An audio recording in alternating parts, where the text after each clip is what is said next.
Rádio Rio de Janeiro, a emissora da Fraternidade, passa a apresentar Luz na Penumbra, programa que leva ao seu coração a mensagem da doutrina espírita.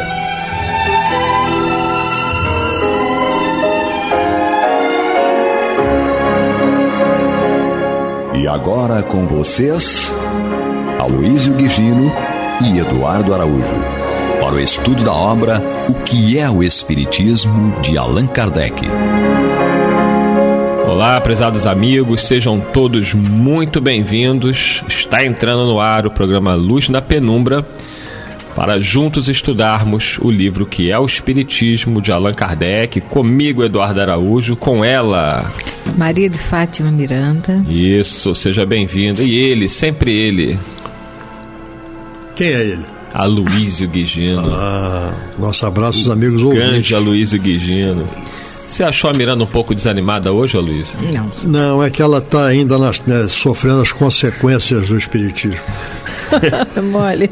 Então ele já deu a dica aí, né? Porque hoje o nosso tópico de estudo é Consequências do Espiritismo, que está aí no capítulo 2 do livro que é o Espiritismo. Esse capítulo 2 trata das noções elementares de Espiritismo. Nós lemos anteriormente as contradições e agora vamos ler as consequências do Espiritismo, que é no item 100. Então vamos lá, pegue o seu livro e vamos ver aí quais são as consequências do Espiritismo. Allan Kardec inicia dizendo o seguinte: ante a incerteza das revelações feitas pelos Espíritos, perguntarão: para que serve então o estudo do Espiritismo? Para provar materialmente a existência do mundo espiritual. Sendo o mundo espiritual formado pelas almas daqueles que viveram, resulta de sua admissão a prova da existência da alma e da sua sobrevivência ao corpo. Parece pouco para nós que somos espíritas, mas esse conhecimento, Aloísio Guigino, é um conhecimento que não é compartilhado por grandes mentes encarnadas, grandes cientistas, grandes pesquisadores da área da psiquiatria, da psicologia, da medicina, que desconhecem completamente isso o que para nós é algo tão comum, que é essa certeza de que nós somos uma alma que já viveu, que continuará a viver e que essa ideia, essa consequência mudará toda a maneira como o ser humano enxerga a vida aqui na Terra. A gente, quando está falando em consequências do Espiritismo, a primeira consequência que nós podemos verificar com muita clareza é, vamos dizer, a desmistificação do materialismo. Porque se algo ainda existe, se algo persiste, é porque não se acaba com a morte física. Porque a ideia do materialismo é, após a morte física, é o nada. Tá? Então, isto não deixa de, vamos dizer assim, ser aceito, deixa de ser percebido e de ser adotado, porque algo sobrevive. É o espiritualismo, não é, vamos dizer assim, o espiritismo propriamente dito. O espiritismo é um código moral, mas a certeza de que algo sobrevive, continua existindo em outra forma, em outra tipo de vida, é a vida espiritual, isso acaba com essa crença do materialismo. Então esta foi a razão do momento em que surgiu essa invasão organizada dos espíritos e que veio a desaguar na codificação, na realização dessa organização. Quando a gente fala em codificação, nós estamos falando de organização desse corpo de doutrina, certo? Então, surgiu no momento em que graçava entre nós aqui encarnados uma força muito grande do materialismo, o iluminismo, certo? Uma série de filosofias, certo? Materialistas em essência. E quando veio o Espiritismo, quando foi revelado através dessa invasão organizada, nós vimos, alguma coisa continua. E se alguma coisa continua, estava desmistificando a força do materialismo que graçava e imperava nessa época. Então esta é uma primeira grande consequência do Espiritismo. Sim. Não pode. Pode fazer esse comentário, Luiz Guigino? Só sim? Não, ela foi muito objetiva, lacônica e síntese, né? Sim. Síntese é uma característica dos espíritos elevados, né? Mas a síntese, aí já é demais, né? Isso é demais. É porque o conhecimento das leis que regem a vida, não é? E da realidade do espírito imortal modifica toda a nossa relação com o mundo físico. O mundo material, ele ganha até uma nova importância, porque ele vai ser usado de uma forma mais amadurecida, né?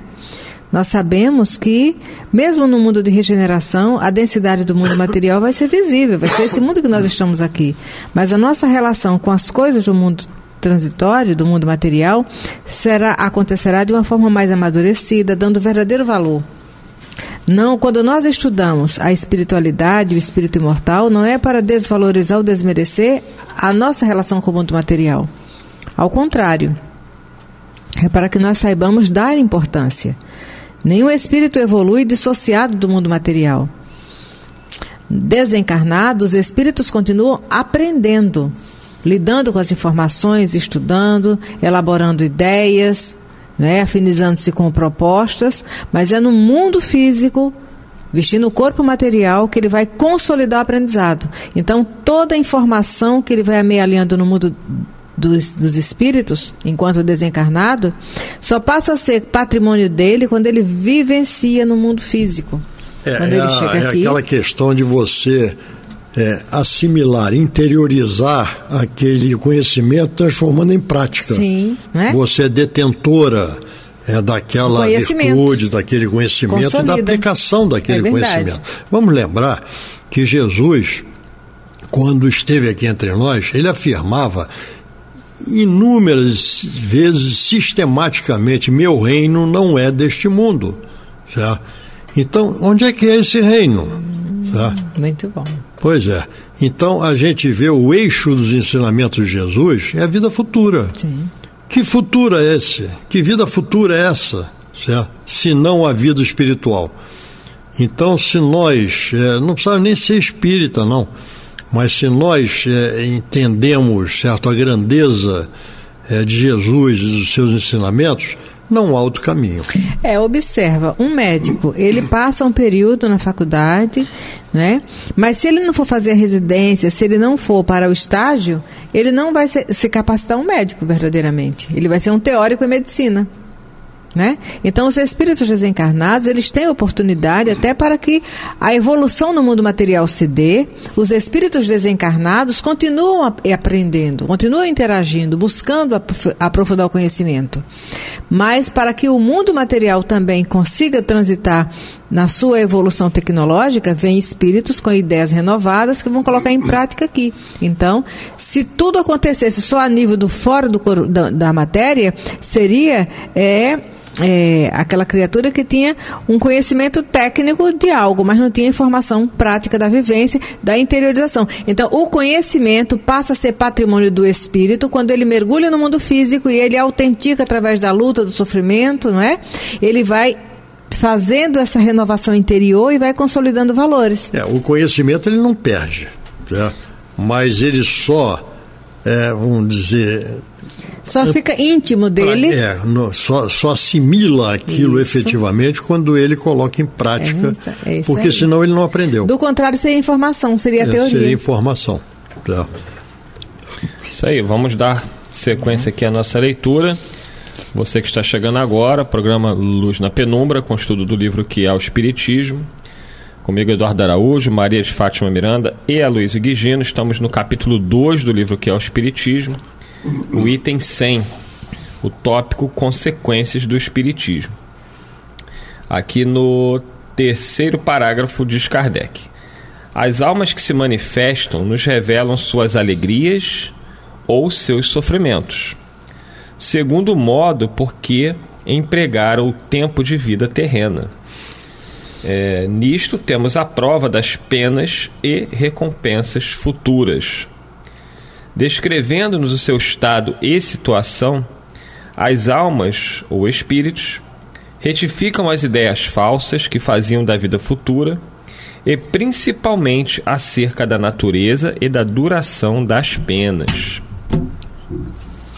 Continua Kardec dizendo o seguinte: passando assim a vida futura do estado de teoria vaga e incerta ao de fato conhecido e positivo, aparece a necessidade de trabalhar o mais possível durante a vida presente, que é tão curta, em proveito da vida futura, que é indefinida. Suponhamos que um homem de 20 anos tenha certeza de morrer aos 25 anos. Que fará ele nesses 5 anos que lhes restam? Trabalhará para o futuro? Certamente que não. Procurará gozar o mais possível, acreditando ser uma tolice submeter-se a fadigas e privações sem proveito. Se, porém, ele tiver certeza de viver até os 80 anos, seu procedimento será outro, porque então compreenderá a necessidade de sacrificar alguns instantes do repouso atual para assegurar o repouso futuro, durante longos anos. O mesmo se dá com aquele que tem a certeza da vida futura. A dúvida relativamente a esse ponto conduz naturalmente a tudo sacrificar aos gozos do presente. Daí ligar-se excessiva importância aos bens materiais. A importância que se dá aos bens materiais excita a cobiça, a inveja e o ciúme, do que tem pouco contra aquele que tem muito. Tem muita coisa até aqui, hein? É isso aí. Mas o mais interessante aqui, né, é essa comparação que ele faz com a perspectiva de vida de um homem que tem 20 anos. E se ele imagina que vai morrer aos 25, ele não vai querer se preocupar com o futuro. E vai querer viver o máximo do presente. Já se ele sabe que vai viver até os 80, ele vai pensar: como é que eu vou viver no futuro? Então, é uma comparação em relação àquele que crê que depois da morte tudo acabou e daquele que crê na vida futura. Se ele crê na vida futura, ele vai se preparar melhor para essa continuidade da vida. É isso que faz a diferença, por isso que a doutrina espírita ela combate as ideias materialistas e não o materialista. Mas a ideia materialista como algo pernicioso que muitas vezes faz com que aquele que nada crê além desta vida, ele não se sente motivado a se resguardar de determinadas situações, ele não se sente motivado a buscar, muitas vezes, a sua reforma íntima e moral, porque ele acredita no seguinte: eu vou morrer, vai acabar tudo? De que vale? Por que eu vou ter que ser honesto? Por que eu vou ter que fazer tudo certinho, se daqui a pouco tudo estará acabado? Mas não existe, viu, Eduardo? Viu, Miranda? Não existe aquele materialista pleno, tá? Porque se nós adotarmos a ideia, como você acabou de falar, se nós adotarmos a ideia plena do materialismo, após a morte física é o nada, tá?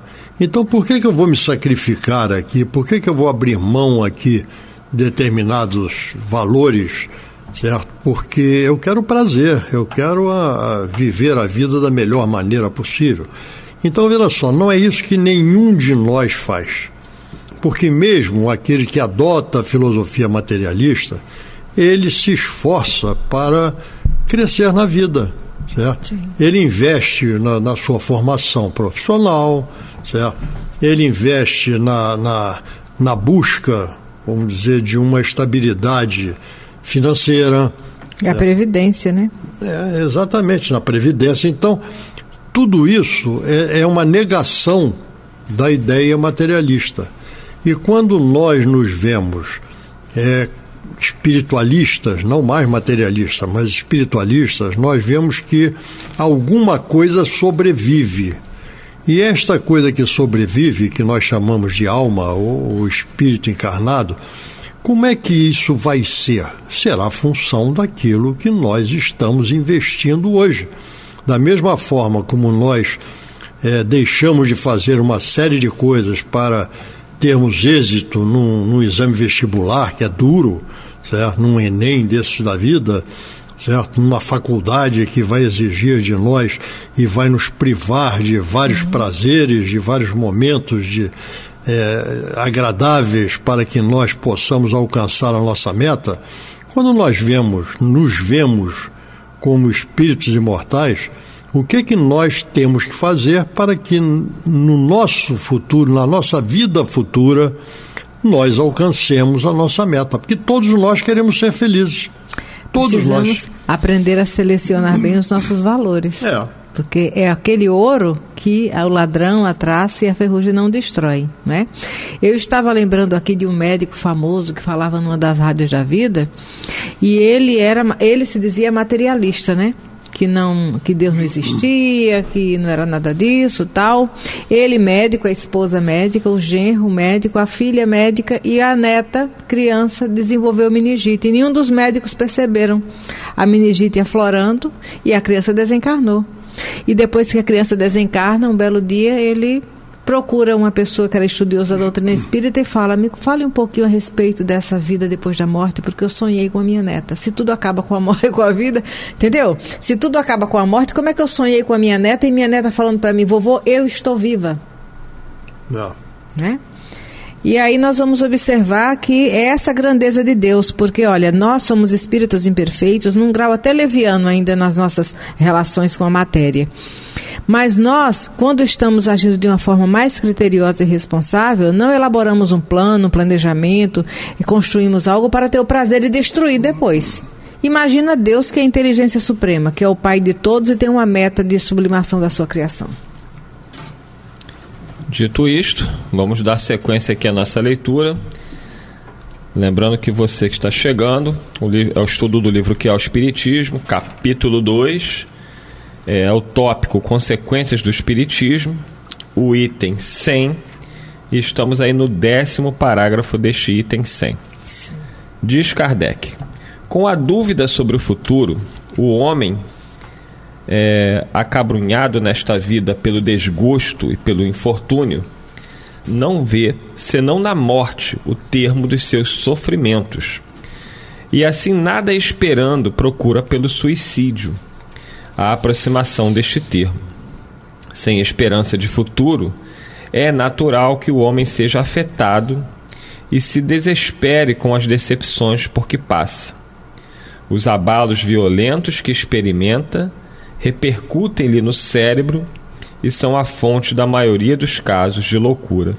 Outro ponto importantíssimo que traz Kardec é em relação àquele que não crê na vida futura. Ele tem uma tendência, não é um fatalismo, mas é uma tendência a acreditar que não vale a pena lidar com as frustrações, com as decepções da vida.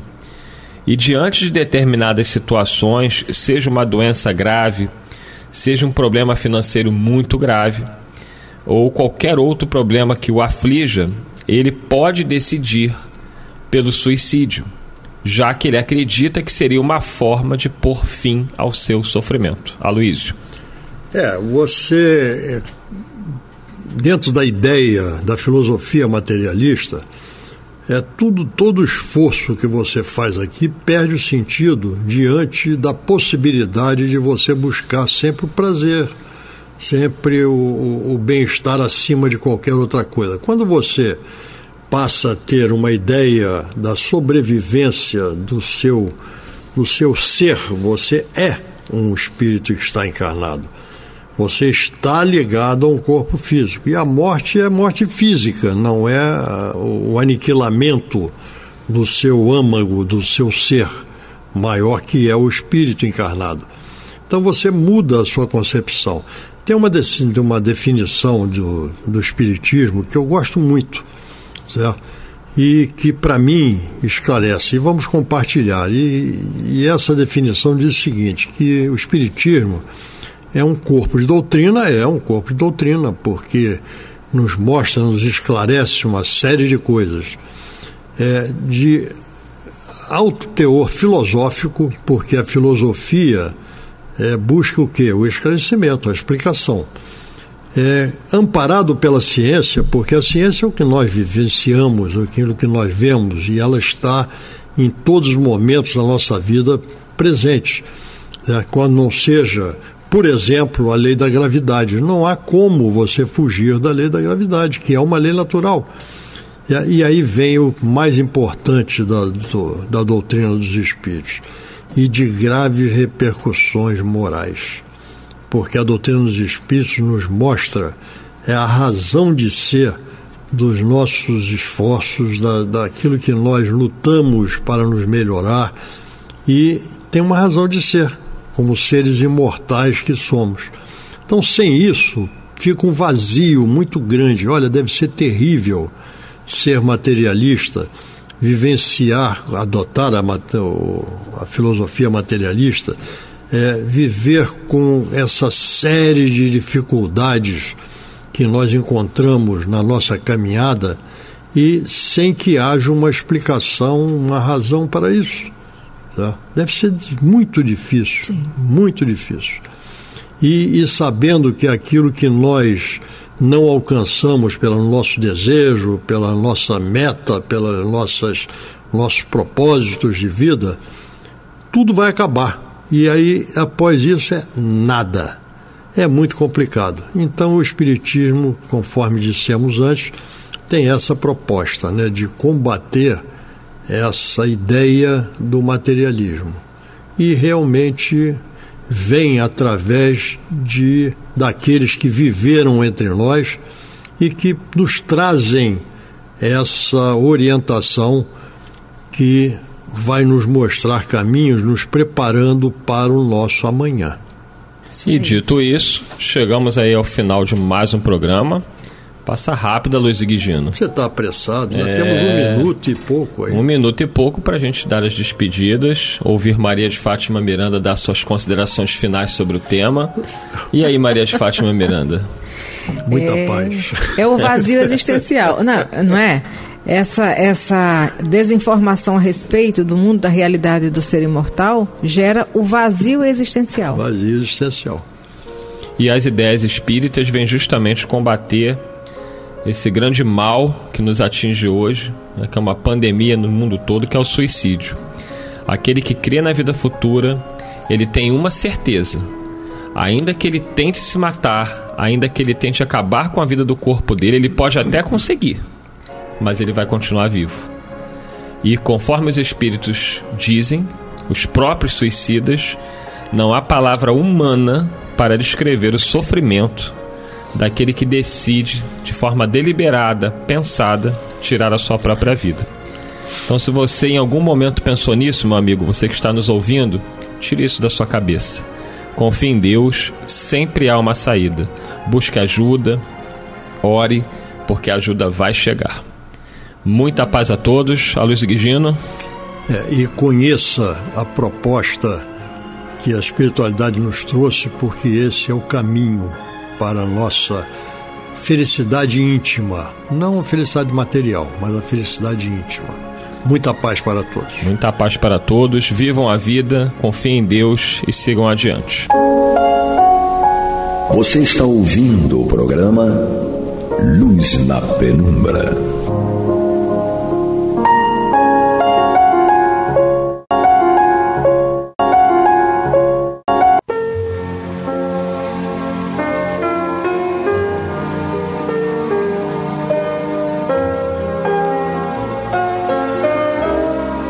Rádio Rio de Janeiro está levando ao seu lar e ao seu coração a mensagem consoladora da doutrina espírita, através do programa Luz na Penumbra.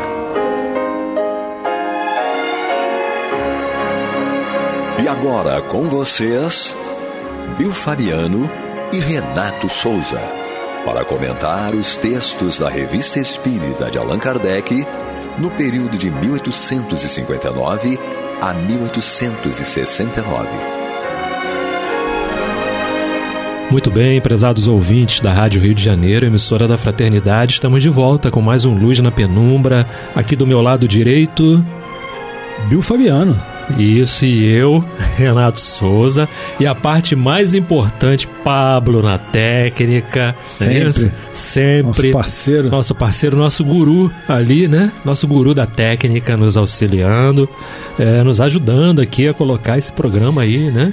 Nas ondas fraternas e amigas da Rádio Rio de Janeiro. Exatamente, é isso, Bill? Exatamente, então, Renato. Estamos de volta estudando aqui a Revista Espírita de 1859, ainda em janeiro. Estamos nas conversas familiares de Além Túmulo. Agora é minha vez, Bill. Olha só, hein? Como é que as coisas assim... Um dia da caça, outra do caçador, não é isso? É assim que fala, né? Exatamente. Então, Chaldruc, Dúclus e Diógenes são os 3 espíritos que o Kardec indagou algumas perguntas, não é? Então o Bill vai trazer pra gente hoje, vamos começar o Diógenes, porque no programa passado terminamos o primeiro lá, que foi o Dúclus, né? E Bill Fabiano hoje começa aqui com o Diógenes para a gente começar a conversar um pouco sobre essa matéria. É isso, Bill? Vamos ser mais delongas? Isso. Né? Então, ele faz lá número 1, ele faz a evocação, né? Ele faz a evocação para a chamada do espírito, para a chamada, entre aspas, enfim, o convite para o espírito se fazer presente, enfim. E o espírito responde: como venho de longe. Né? Aí na pergunta número 2: podereis aparecer ao senhor Adrian, nosso médium vidente, tal qual éreis na existência que vos conhecemos? Ele responde: sim, e até mesmo se quiserdes vir com a minha lanterna. Quer dizer, era um instrumento que ele utilizava ali, né? Já que era companheiro dele, ele pode plasmar aquilo ali, né? Até fisicamente, né, Renato? Dependendo da questão da materialização, se fosse necessário, mas ele poderia aparecer da forma que ele quisesse, né? Vamos dar continuidade aqui. Retrato do senhor Diógenes: fronte larga, com saliências laterais bem pronunciadas, nariz fino e aquilíneo, boca grande e séria, olhos negros e encovados, olhar penetrante e zombeteiro, rosto um pouco alongado, magro e cheio de rugas, tez pálida, né? Pele pálida, bigodes e barba incultos, cabelos cinzentos e ralos, roupas brancas e muito sujas, braços nus, assim como as pernas, corpo magro e ossudo, sandálias em mau estado, amarradas às pernas por correias. Pergunta número 3. Disseste que vinhas de longe. De que mundo viestes? Ele responde: não o conheceis. Interessante, não é? Vem muita coisa aí nas demais perguntas, e é importante a gente falar que ele dá um retrato mesmo. Exatamente. Ele descreve exatamente, com riqueza de detalhes, como o espírito estava se apresentando, não é? Com certeza. Vamos lá. Vamos lá. Número 4. Terias a bondade de responder a algumas perguntas? E o espírito responde: com prazer. Bom, então vamos lá. A número 5. A existência que vos conhecemos sob o nome de Diógenes, o cínico, foi proveitosa para a vossa felicidade futura? Ele responde, o Diógenes: bastante. Laborais em erro, levando-a ao ridículo, como fizeram meus contemporâneos. Admiro-me mesmo de que a história haja esclarecido tão pouco a minha existência e que a posteridade tenha sido, pode-se dizer, injusta a meu respeito. Interessante. Quer comentar alguma coisa aí, Renato? É interessante que ele fala que a existência, né? Essa existência, né? Errastes em tornar em zombaria, fez pouco caso, né? Sim. Fez pouco caso da existência dele, da oportunidade. E quantos ainda fazem pouco caso de uma existência, não é isso, Bill? Exatamente. Tem uma passagem importante que a gente lê, inclusive na minha época de colégio, né? Eu lembro que a gente se ligava muito, né, em aulas de literatura, e tinha muito aquela coisa de verso, prosa e etc. Então tinha uma passagem que um mestre nosso colocava, e ele dizia assim, vou tentar me lembrar aqui, tá? Vou tentar me lembrar. Para a gente não gastar os minutos com pena, sim, né? Sim. Sem pena. Tenhamos pena desses minutos que a gente que a gente gasta, né? Porque esse minuto não volta. Exatamente. E depois a consciência nos cobra, porque fizemos pouco caso, né? Então ele dizia assim, isso foi para eu me lembrar, tá? Mas já consegui me lembrar, já me ajudaram aqui, eu já me lembrei, né? Trabalhai porque a vida é pequena. Exatamente. Não gasteis os minutos sem pena, não façais pouco caso das horas. Exatamente. E é um chamado mesmo para a responsabilidade que nós temos do tempo.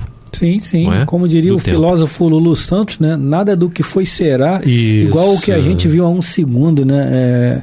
Tudo passa, né? Sim, sim. Os momentos passam e a gente não pode perder tempo. Lembrando aqui que a gente estava falando de Diógenes.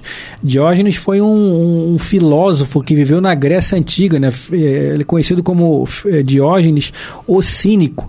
E ele tem uma história até muito famosa dele, que ele saía em plena luz do dia com a lamparina dele, né? Com a lanterna dele, procurando homens verdadeiros, ou seja, homens autossuficientes e virtuosos, né? Enfim, ele era conhecido como o Diógenes o Cínico, né? Enfim, como se fosse também um deus diante dos outros, mas enfim, era tão Muito bom.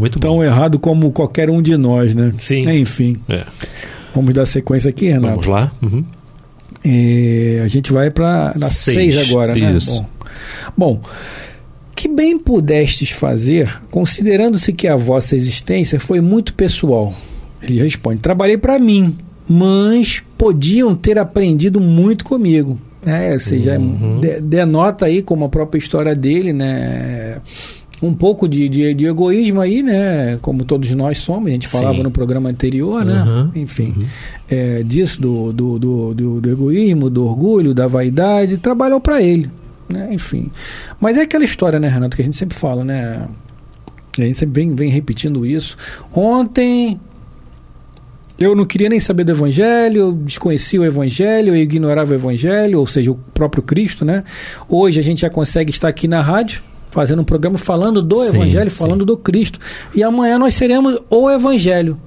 Não precisaremos estar aqui na Rádio Rio de Janeiro, nós estaremos lá fora ajudando efetivamente as pessoas, colocando a mão na massa efetivamente, como fazia a Madre Teresa, como Chico, como tantos outros aí, né, que labutaram realmente, efetivamente. Né? A natureza não dá saltos, como a gente sempre lembra. Não, é devagar, com certeza. Pergunta número 7. Né? Quais as qualidades que gostarias de encontrar no homem que procuráveis com vossa lanterna? Ele responde, firmeza. Firmeza, certeza, né? Isso é importante pra gente. Energia, também, né? No meu livro aqui fala energia. Então cada edição, né, tem aquelas questões né, da edição, da editora, enfim. Então aqui no nosso está firmeza, energia, força. E é importante que nós tenhamos também isso, né, Renato? A gente ter certeza, né, do que a gente quer. Ainda que esse seu querer esteja equivocado, ok, mas pelo menos você tem uma diretriz. O que é ruim, e até abre-se porta até para mais obsessão, a gente aprofundando mais o tema, né? Para obsessão é você não saber para onde você vai, né? Não sei se eu quero viver, não sei se eu quero morrer, não sei se eu quero isso, se eu quero assim, se eu quero assado, se eu quero frito, se eu quero cozido.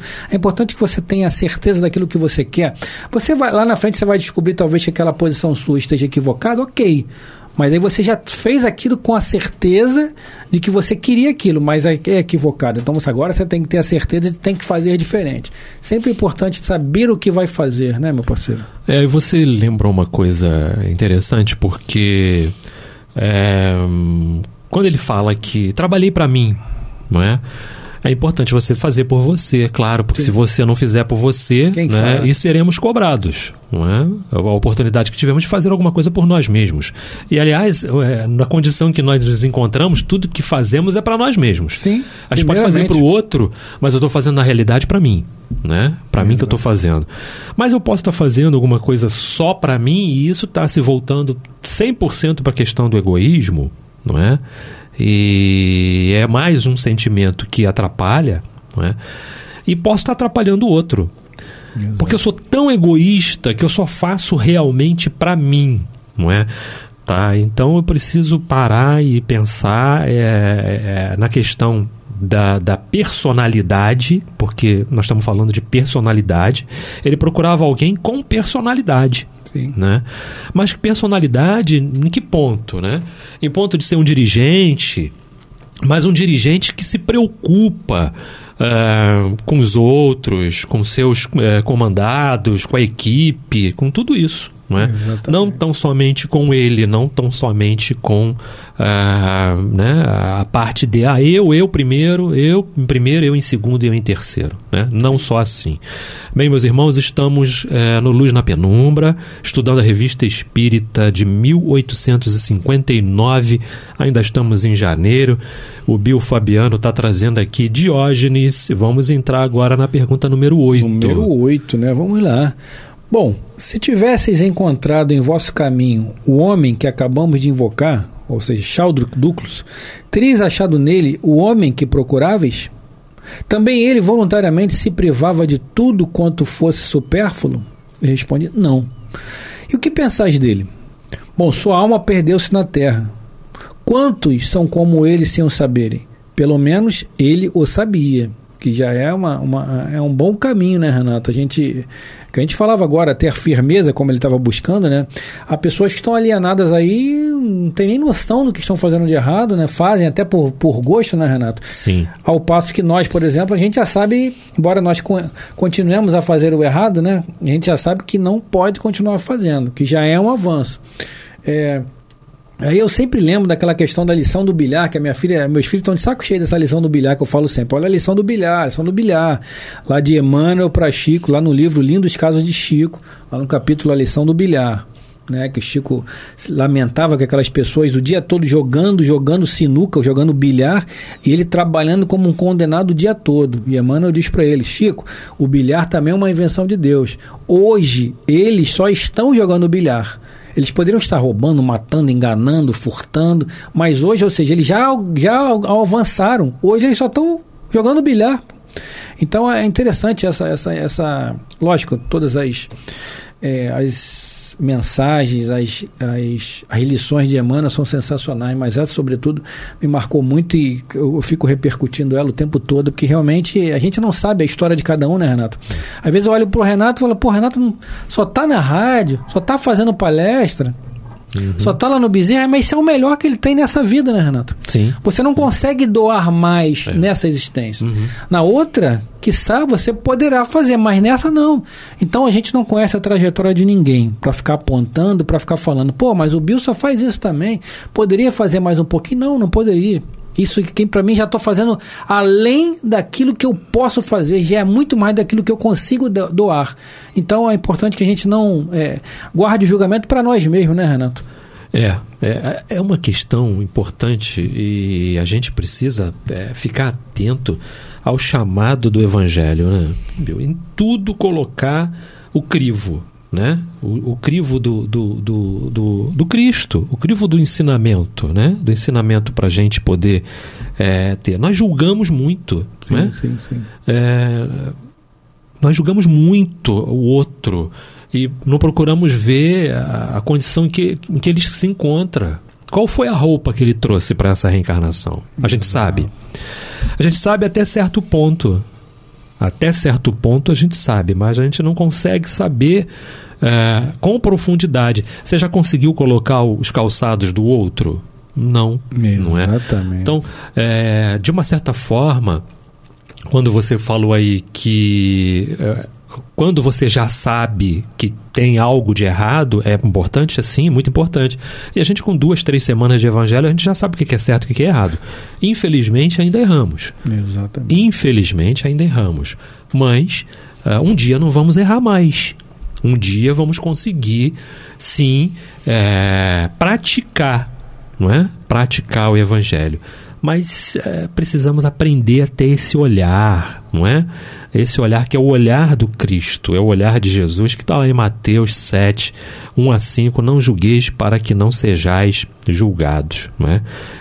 Porque o peso com que a gente julga o outro, também receberemos como medida no nosso julgamento. A gente é que vai aumentar o nosso sarrafo ali, né? Como vai ser cobrado lá na frente, vai ser a medida como eu vou ser cobrado na medida que eu cobrar o Renato. Sim, é isso aí. Sim. É simples assim, né, Renato? Com certeza. Vamos continuar então? Vamos lá. Pergunta número 10. Acreditastes possuir as qualidades que buscáveis nos homens, ou no homem, perdão, repetindo, acreditastes possuir as qualidades que buscáveis no homem? E responde o senhor Diógenes, sem dúvida. Esse era o meu critério. Número 11. Dos filósofos do vosso tempo, qual o que vos merece a preferência? Ele diz Sócrates, né? Enfim, que é referência não só para ele, mas como para muitos, né? Com certeza. Até hoje, Sócrates, enfim, que não é o jogador, Dr. Sócrates, né? O Sócrates filósofo. Sim, sim. Né, Renato? Conhece-te a ti mesmo. Conhece-te a ti mesmo. Tá lá na pergunta 919, 19, né? 19. 919 do Livro dos Espíritos. Exatamente. Né?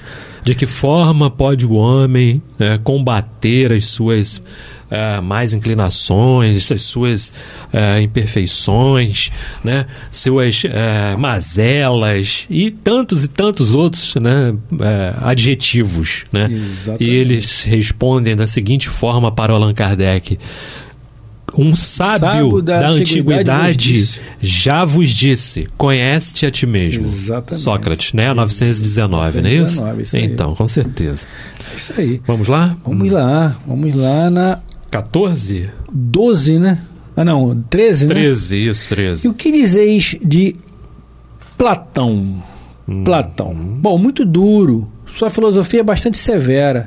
Eu admitia os poetas. Ele não. Platão, que seria discípulo de Sócrates, né? Mas, enfim, não é por ser discípulo de Sócrates que era aceito por todos. Como o próprio Pedro, né? Simão Pedro não era aceito por todos, porque também tinha a rudeza dele, né?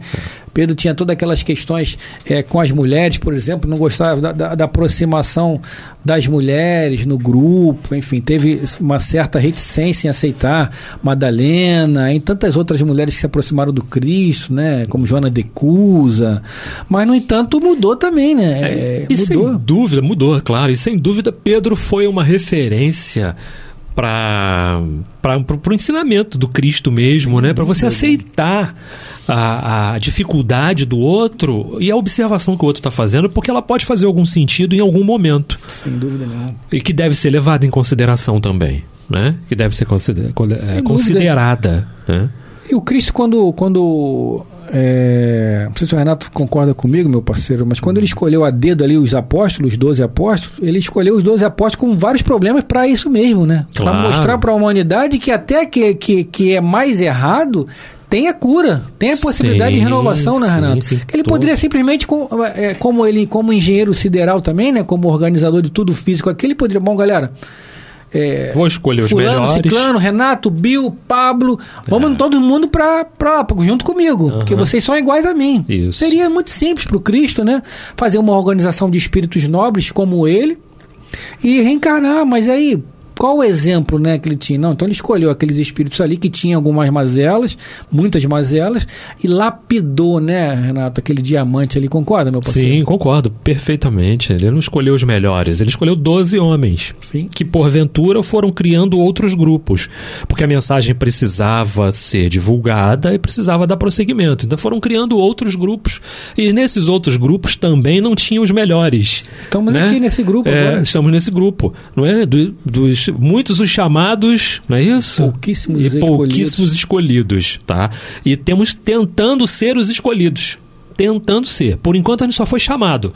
E nós estamos tentando fazer a nossa parte. Então foi o que aconteceu para poder dar prosseguimento, porque não dava mais para o que o Cristo pudesse estar em todos os lugares. Exatamente. Então houve a necessidade dele chamar 12 correligionários. A palavra saiu, olha, né? Para dar continuidade aos trabalhos. E depois chamou os 12 e disse, agora vão e, né, façam mais 12. Exatamente. E mais 12, e para poder que a mensagem pudesse ser divulgada, difundida, né? E continua sendo assim até hoje.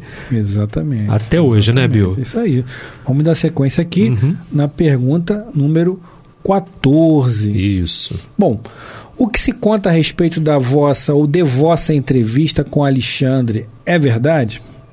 Muito real. A história até a truncou um pouco. Em que a história truncou? Ouço falar das outras conversas que fizemos juntos. acreditais que ele me tivesse vindo ver para dizer somente uma palavra? E a 16, pergunta 16. As palavras que se lhe atribui de que ele não fosse Alexandre, gostaria de ser Diógenes, são verdadeiras? Bom, responde ele, talvez as tenha dito, mas não à minha frente.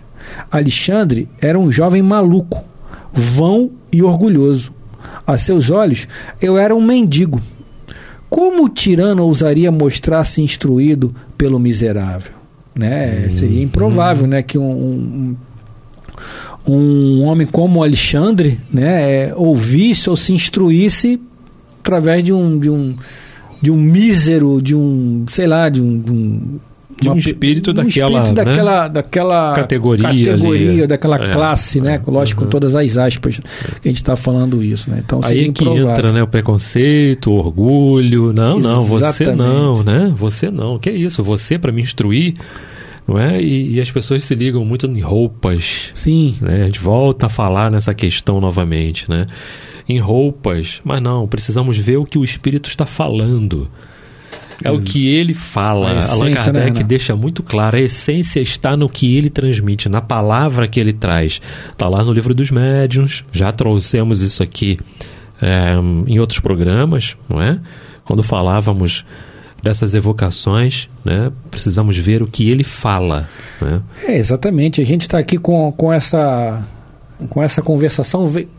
conversação aqui dos dois, né, de Diógenes, na verdade seria uma anedota filosófica, né? O Alexandre o Grande apresenta-se para ele, sou Alexandre o Grande, diante de mim prostram-se os reinos, eu sou o possuidor de muitas riquezas. Diógenes, sem esboçar sinal algum de surpresa, unicamente respondeu ao general, eu sou o Diógenes, isso me basta.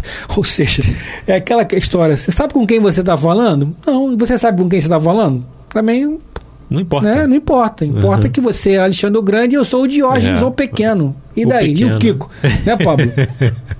Não me diz nada. Então, essa foi a conversação que Diógenes teve com Alexandre, o Grande, grandíssimo, diante de um Diógenes pequeno, pequeníssimo.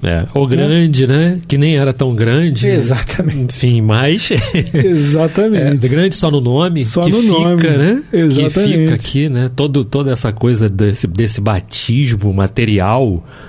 Porque é um batismo material, né, Bill? Sim, sem dúvida. É um batismo. Você dá esse nome, dá esse superlativo, engrandecer, não é?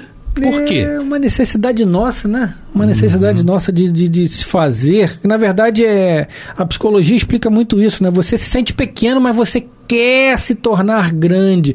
Então você cria uma capa de defesa, dizendo, eu sou o grande, eu sou o tal, eu sou o das galáxias, o bam. Pois é isso. Então. Eu acho que o nosso tempo, aquela mesma frase de sempre, já está acabando ou já acabou, né? Acabou.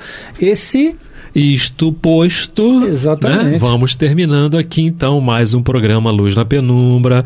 Estaremos de volta na próxima semana. Não é isso, Bill? Obrigado. Exatamente. Obrigado a todos. Fiquem com a paz do Cristo. Muita paz.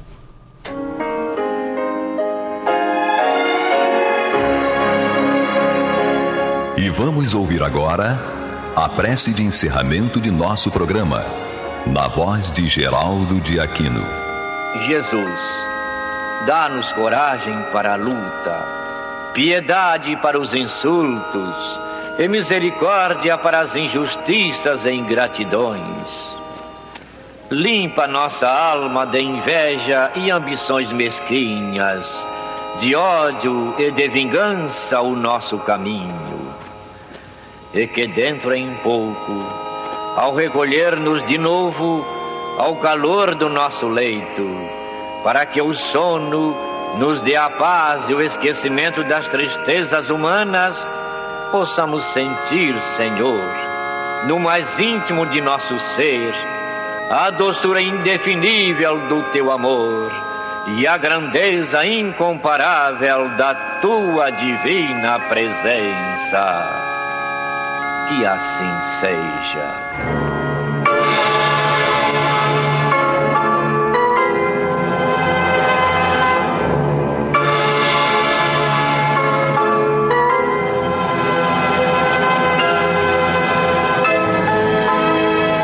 acabamos de apresentar o programa Luz na Penumbra, que voltará a ser apresentado na próxima segunda-feira, às 21 horas, nesta emissora.